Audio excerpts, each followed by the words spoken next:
He's run Russia for more than 2 decades, but he wants to stay in power even longer.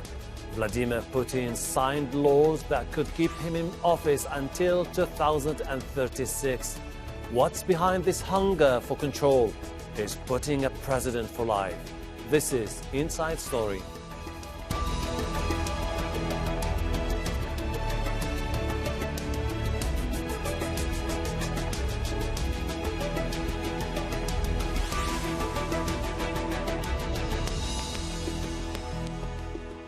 Hello and welcome to the program. I'm Hashim Ahlbarra. For more than 20 years, he's been the most powerful man in Russia. And this week, President Vladimir Putin made sure he could retain that position until 2036. With the signing of a new law, he can now run for another 2 6-year terms once his current stint ends. And if he does, it would make him Russia's longest ruling leader, surpassing Joseph Stalin. His critics call it a constitutional coup designed to make Putin president for life. His supporters say it means stability for the government. Since first becoming president in 2000, Putin has, you might say, managed to change the rules to stretch his influence. He initially served 4 years and then another 4 when he was voted in again. But the Russian constitution said at that time 2 terms was the limit. So when Putin's time was up in 2008, he handed the reins to his colleague Dmitry Medvedev, and he became prime minister. But many say he continued behind the scenes as the real leader. So much so that in 2012, Medvedev stepped aside and Putin again stood for president. By this time, presidential terms had been extended to 6 years. Putin won and again in 2018, securing power until 2024. But there's now been another change in the constitution. Last year, voters agreed Putin should have the chance to serve another 2 terms.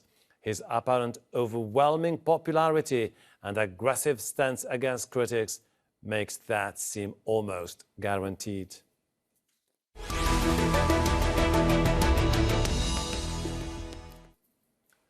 Let's bring in our guests in Moscow. Dmitry Babich is a political analyst at INSPIRATIONal Internet Project. In Rome, Marco Di Lido, head of the Russia and Balkans desk at the Center for International Studies. Also in Moscow, Alexander Soloviev, a member of the Russian opposition and former chairman of Open Russia. Welcome to the program. Dmitry, first of all, what is Putin trying to say here? Is he saying that he wants to cling to power forever? Well, first, I would like to tell you that it was not really possible for him not to sign that law, because the law was basically voted at the referendum last year by 77% of the people who took part in the vote. But I think the situation is misrepresented in a lot of the Western media. First, they say that he has been running Russia since the year 2000. That's not exactly true, because in 2008, yes, he handed the reins of power to Dmitry Medvedev. And Medvedev, for example, decided not to support Colonel Gaddafi at the UN vote in 2011. Putin was openly opposed to that decision of Medvedev. But Medvedev, pushed his way through, and the result was that Colonel Gaddafi was murdered in a very, very cruel way, as you know, and Libya is still in a civil war. So Putin was openly opposed to it, but that's what happened. Okay. The other problem is that in 2024, he may not be running, as well as in 2030. I think that Western media are taking that decision for him. He has not announced his decision to run again, and I'm not sure he will run in 2024, not to speak of 2030. Marco, if you look at the pattern of the tenure of President Vladimir Putin from 2000, you get that sense of someone who is determined to further just extend the term limit, the term limit again and again. Could this be an indication that the man is eager to have some sense of immunity against any prosecution if he retires? It depends on which kind of social and national group can feel and can perceive that. I think the perception abroad and in Russia is different. Basically, the law can protect him for future judicial prosecution for the act that he has did and he will do as president. I agree with my colleague in Moscow. Sometimes there is a different perception of the figure of Vladimir Putin in Russia and in the rest of the world, and the same is about internal Russian affairs. But I think we can agree that after so many years in power, there is a growing feeling and desire of change in Russian society toward the top part of the government, especially in this moment in which the economy is suffering. And when the economy suffers, the political support and legitimation starts to crumble a little bit, even for a big man and big political VIP at international level like Vladimir Putin. Alexander, if you go back to 2008, Putin had different choices. He opted for putting a placeholder, Medvedev, and then coming back after 4 years. This time he decided for a different tactic, which is basically to reset the clock on the time limit and start from scratch, which is going to be another 12 years. How do you see this move by Putin? Well, actually, I should say that was looking quite weird, because if we go back to January 2020, when the authorities announced this constitutional reform, everything was looking like something big is upcoming. But then it all ended up in this reset, which looked pretty stupid. So everybody expected him to stay in power, of course, because he's a typical dictator. He's now in power for more than 20 years, and I cannot, with all due respect, I cannot agree with Dmitry that Medvedev was a real president. I mean, this is ridiculous for all the Russians who live here. Putin was planning to stay in power, but at the very beginning of 2020, it looked like he was planning probably to stay in power by some other tactic. But suddenly it appeared that he just decided to reset the constitution, and he didn't even use referendum for this, because it was not referendum. It was a fake voting that was called a nationwide voting, which has nothing in common with the real procedure of referendum. I think the plan was probably a little bit different. Then something probably happened and he changed his mind, or probably we just don't know something, because now it looks like, well, okay, no one is surprised that he wants to stay in power forever. I don't think he's gonna be alive by 2036. But anyway, his access to the medicine, unlike the rest of the Russians, is of course very high, and he's got all the possibilities to stay alive for a very long period of time. Dmitry, how do you respond to what Alexander has been basically saying about the fact that the last year's vote was manipulated for political reasons, and that Putin has always been harboring this desire to stay in power for as long as it takes? Well, speaking about staying in power forever or not forever, Joseph Biden, who is now the president of the United States and who is 78, which is 11 years older than Putin, basically, he said that he would try to run for the second time when his term expires, which puts him at the age of 86 at the end of that term. The debate, by the way, Dmitry, the debate is not about the age. The debate is about, in Western democracies like in the US, he has the right to go for 2 terms. I mean, there's absolutely... It's about the age, because the Western press keeps saying that Putin is going to stay in power until he is 86. I don't think this is true, but if Biden has his way, he will stay for exactly the same age. So that is like a response to the world standards. I think we are not worse off than the United States in terms of democracy and the terms involved. And the second thing, Alexander was right when he said that officially this procedure that took place in 2020 was not called a referendum, even though the world press called it a referendum. But 100% of the eligible voters in Russia had the right to come to the, to the voting stations. I came, all of my family came, and the majority certainly approved the set of changes to the constitution that was included there. It was not only the new rules of electing the president. Basically, Putin is going to be an exception. All the other presidents will not be able to stay for more than 2 terms.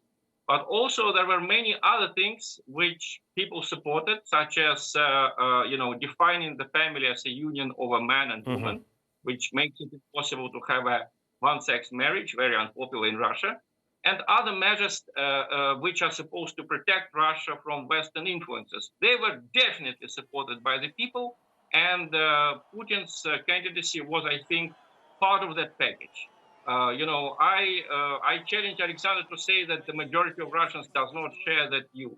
I know that there is a certain part of the population that doesn't, but of course the majority supports these values and supports this course of action. Marco, this is exactly the same narrative that the president has been using, which is basically over 78% of the people voted for the wide-ranging package of reforms, and therefore this is a legitimate task, which is I'm doing, staying for power for as long as it takes, because I have the right now for 2 consecutive 6-term tenures. Yes,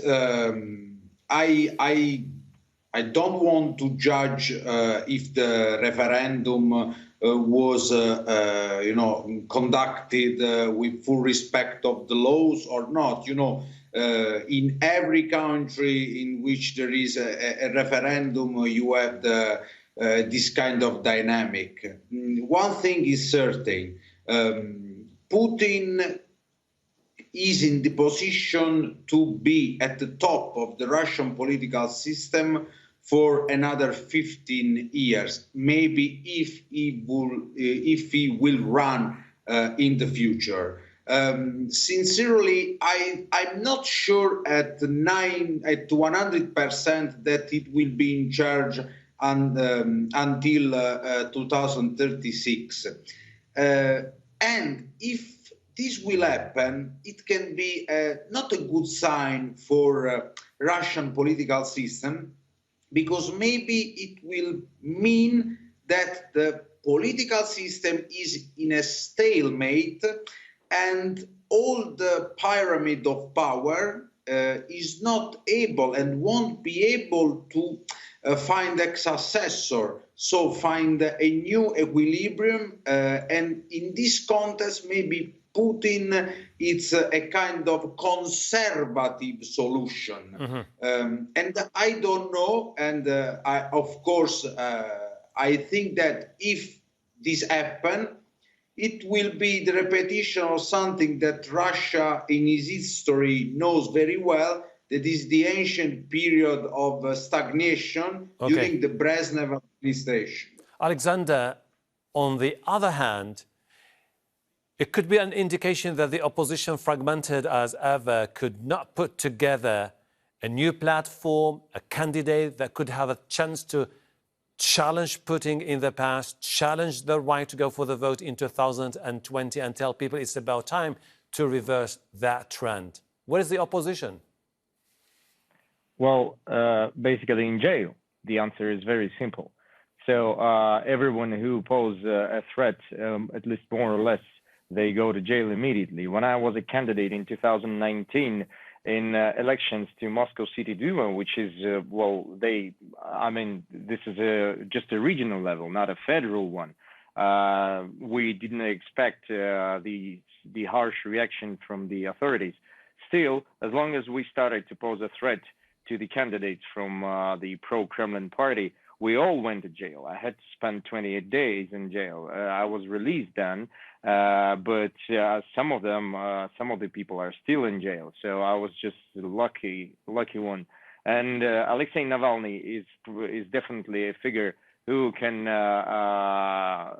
challenge Vladimir Putin. But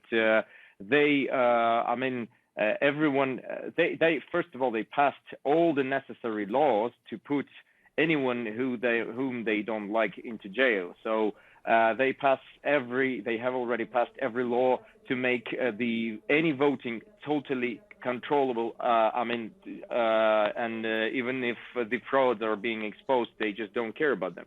So we cannot even say anything about the majority or non-majority supporting constitutional reform or Putin, because there is no free and fair elections. So this is absolutely irrelevant saying that we are the majority and you are not the majority, because we do not know that. Okay. Dmitry, you were talking about the Western perception to the political life in Russia. Now, I would like to ask you about those who voted for the changes last year and for Putin to stay in power. What was their justification? Was it political stability? Was it economy? Or the fact for many Russians that this is the most powerful man that guaranteed stability and turned the chapter of Yeltsin? Let me first remind you that 22% of the people who took part in the vote on the new changes to the constitution, 22% of the people voted against. And there was even one region where these people were a majority. And no one was put in jail for that. And as for the elections to the Moscow City Duma last year, several opposition candidates got into the Duma, including in my district where I live in Moscow. And if people were put in jail, it was usually for non-authorized rallies. If people organized non-authorized rallies, some of them ended up in jail for short periods, as our colleague has said, as Alexander has said, it would be 20 days, 15 days. But I wouldn't say that, all of Russia's political opposition leaders are in jail. Ksenia Sobchak is not in jail, he ran against Putin. Several other people like Grigory Yavlinsky and others, they are all operating. They all have their parties which are operating and which sometimes win local elections. Why people voted for extending Putin's stay in power? Well, let me just give you facts. When Putin came to power, he had a terrible war in Chechnya. He ended it. We can be happy or not happy with the new Chechen government, but there is no war. That's very important. This is something the West has failed to achieve in Iraq, has failed to achieve in Syria, has failed to achieve in Libya. In Chechnya, there is no war. The other achievement, of course, was economic stabilization, because at least during his first 2 terms, Russia was growing rapidly. The growth slowed down in 2008 because of the international financial and economic crisis. You remember the crisis of 2008. Russia basically won the war in Syria. The Soviet Union did not win any wars against Israel. I wouldn't qualify it as such, because Syria remains divided, destroyed, almost 250,000 of people killed. It's a nightmare scenario. I wouldn't qualify that as a success anyway. Well, I wouldn't qualify it as a success for Syria, because, of course, the terrible civil war with foreign powers participating, non-invited foreign powers, Russia and Iran were the only powers invited. But the jihadists failed to seize power in Syria. The country is still I see your point. united. Yes, I see where you're aiming. You're obviously saying that this is someone who has restored some sense of dignity to the Russian people, but that it remains to be seen, because there is a divide as far as that perception is concerned. Marco, in China, in Egypt, and in other parts of the world, we've seen leaders trying to remove the term limits and extend their powers. Is this the rise of authoritarianism in the world? In this moment, in some part of the world, there is this trend, and I think that keeping this very strong leader in powers for years and years, it's a kind of try of stabilization in very troublesome time and historical moment. We are living in a world in which there are many conflicts in very dangerous areas and very sensitive areas of the world, like you said, in Libya and in Syria. We are facing the pandemic of COVID-19, and in certain parts of the world, we have to tell it, this strong leadership has achieved very important economic goals. Mm-hmm. And this is this kind of contract between authority powers and citizen.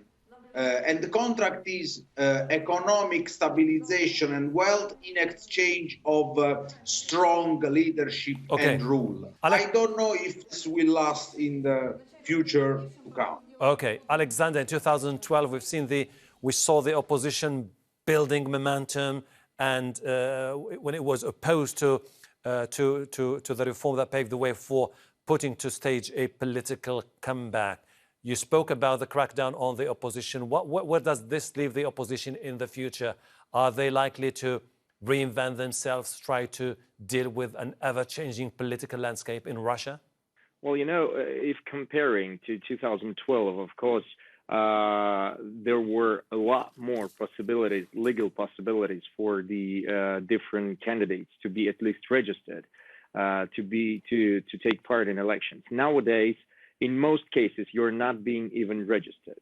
A few cases, yeah. In some cases, some of the candidates may be registered if there is no competition with the pro-Kremlin party. Some of the constituencies are being freed just to make the candidates from another parties, which are also pro-Kremlin, like Just Russia or a Communist Party, they sometimes just do not take part in those elections in order to give a chance for those fake opposition to become deputies or something. In those regions, sometimes real opposition win just because United Russia do not control the situations there, and they say just to the rest of the candidates, it's your problem.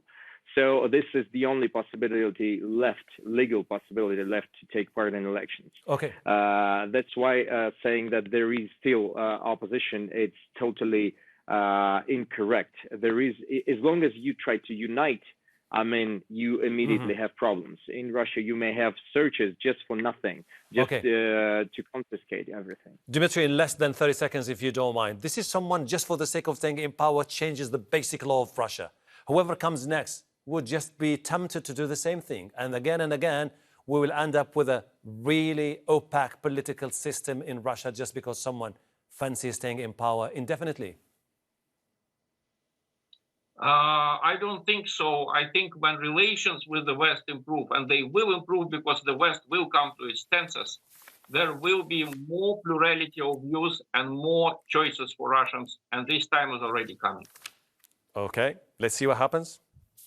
Dmitry Babich, Marko Dilido, Alexander Soloviev, I really appreciate your insight. Thank you very much. And thank you too for watching. You can see the program again anytime by visiting our website, aljazeera.com. For further discussion, go to our Facebook page. That's facebook.com/AJ Inside Story. You can also join the conversation on Twitter. Our handle is @AJ Inside Story. From me, Hashim Al-Bara, and the entire team here in Doha. Bye for now.